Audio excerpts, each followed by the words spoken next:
తీసుకెళ్లి ఇప్పుడు చిన్న చిన్న పిల్లల్ని కూడా వదలకుండా మానసికంగా వేధించేటువంటి ఘటనలకి ఈ రోజున ఈ కూటమి ప్రభుత్వం తెరలేపింది. కూటమి ప్రభుత్వం తెరలేపింది.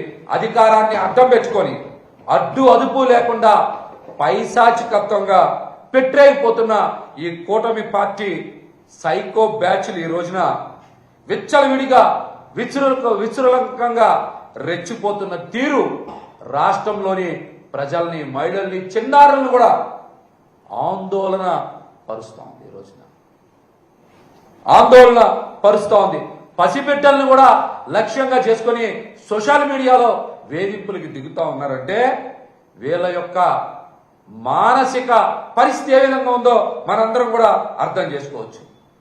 సోషల్ మీడియాని అడ్డం పెట్టుకొని ఇష్టానుసారం ఉపయోగించుకుంటూ వీరిలో ఉండేటువంటి రాక్షస ప్రవృత్తిని ఏ స్థాయిలో చూపిస్తా ఉన్నారో కూడా ఈ రోజున ప్రతి ఒక్కరికి కూడా అర్థమవుతుంది.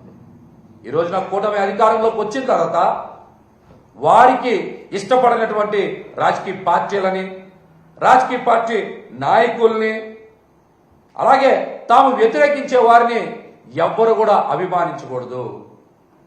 కూటమి పార్టీ అంటే తెలుగుదేశం, జనసేన పార్టీలు ఏదైనా ఒక పార్టీని వ్యతిరేకిస్తే ప్రజలు, అలాగే కుటుంబాలు, చిన్నపిల్లలు కూడా వ్యతిరేకించాలి.